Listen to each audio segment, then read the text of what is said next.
long story short, they didn't have any money at all. Like, they didn't have $0. Like,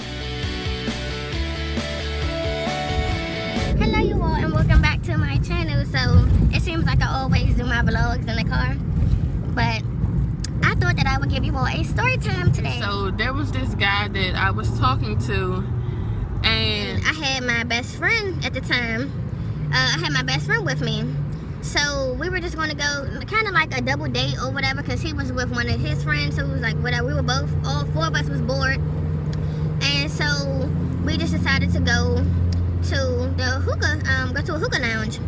Now, mind you, I had only been talking to this guy for maybe, like, I knew him from school, like mutual friends at school. I mean, we were going to go and pick them up. I told you, because I was driving at this time. So it was maybe like around 9 o'clock, like 9 o'clock, 9:30 at night, when we decided to go and pick them up to go to the hookah lounge. That was the plan, to go to the lounge. Now, they decided that, come on, you can get over. So they decided at the last moment, like when we were there, they didn't want to go to the lounge, and that it was this party a couple of miles from his house that they said that was happening, and they wanted to go. So long story short, we were sitting there talking. We had plans to go to the hookah bar because, number one, we were hungry, we wanted to get something to eat and, you know, just chill. So they still sitting there trying to get us to go to the house party and everything like that, and we're just like, no, like, it wasn't about to happen. So we was like, well, you all can get in and we can go to the hookah bar, or, you know, me and my best friend, we were going to go by ourselves. Now, we were sitting there talking for about maybe 20 minutes. And during this entire time, while we're sitting there having a conversation, mind you, we had just pulled up like around the way where they was, like, they were outside. His friend had got in my back seat, and my best friend was in the passenger seat. So he got in, I guess, like, trying to talk to my best friend, see what was up with her. And, you know, he was like touching her hair and everything, and we just like number one, when we pulled up, the friend looked shady to begin with, you know. So it was just like, long story short, he ended up saying, all right, but we'll go to the hookah bar. And so we left from, like, I guess his neighborhood or whatever, and he was like, oh, but can we make a stop up the street? He had to pick up something from his brother or something like that. I don't know. He had to pick up something from somebody, but it was like directly around the corner from his house. So I'm like, okay, whatever, just show me where to go. Now, we pull up. I'm sorry if it shook you guys. Like I said, I'm in a car. We pull up to wherever his brother was supposed to be at for him to pick up whatever it was he was supposed to be picking up. And when I say it was hella niggas outside, like, it was niggas on both sides of the street. Like, I'm from Southeast, so, you know, seeing guys outside like that, it doesn't bother me. I'm used to it. But this was like, it had to be like a block party going. It wasn't a block party going on, but it was just that many people outside. So I'm just like, okay. So he had me pull up, and it was some guys on the right side of the street.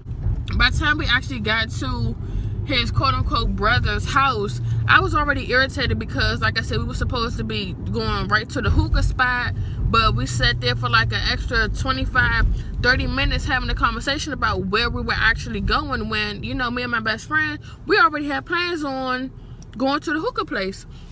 So I'm already kind of irritated by this point, but I'm like, you know, it's still early.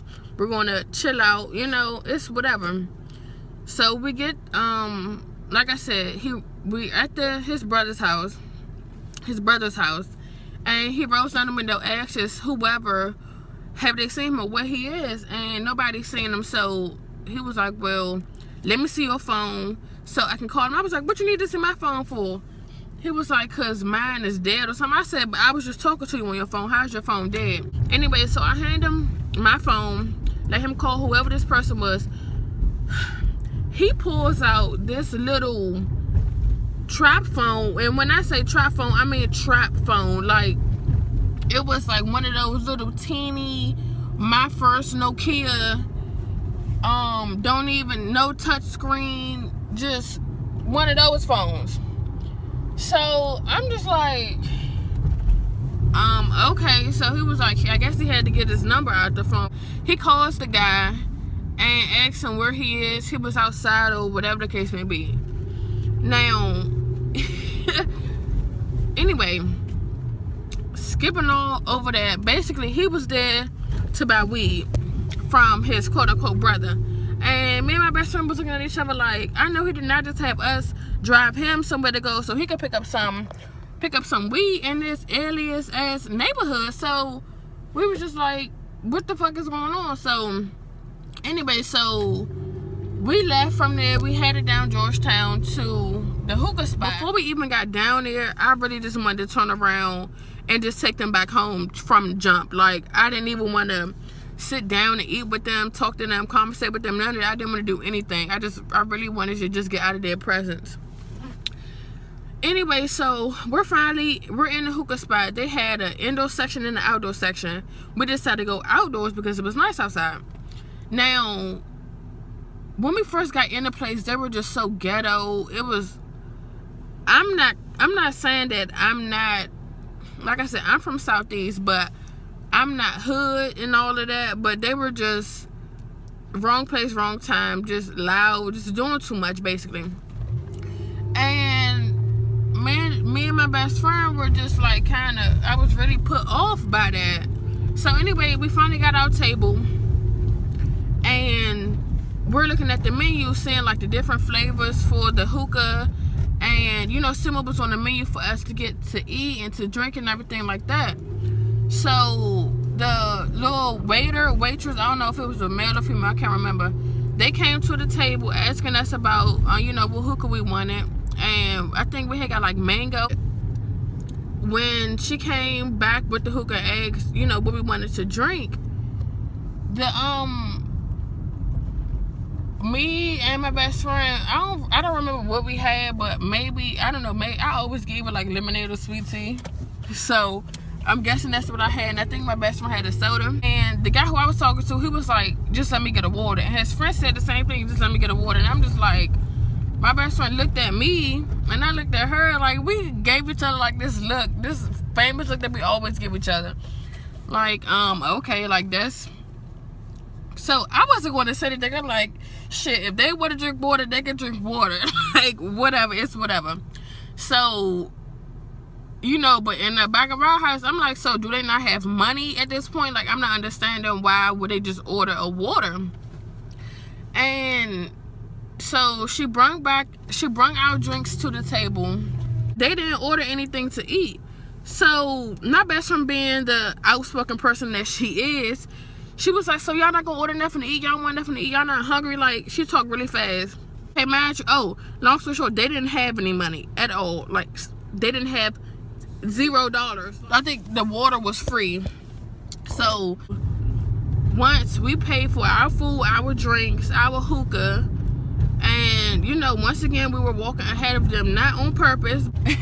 Me and my best friend were walking down the sidewalk, walking to the car, and I was like, we should leave them down here. Like, they were just so rude and everything. I was like, we should leave them. And she was like, you for real? I was like, yeah. But it's crazy because she said she was thinking the exact same thing.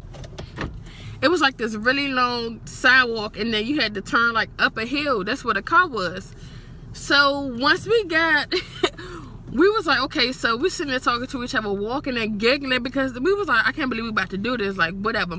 Mind you, by the time we left the hookah spot, it was maybe like 1:30, 2 o'clock in the morning. Like, we was there for a while, number one, just waiting for our table because there was so many people. So it was maybe like almost 2 o'clock in the morning. The trains were not working, the trains were not running no more, the buses were not running no more. Like, down Georgetown, like, if you didn't have money for a cab or you didn't drive down there, hey. And from Georgetown to where they lived at was maybe like an hour away, 45 minutes to an hour away.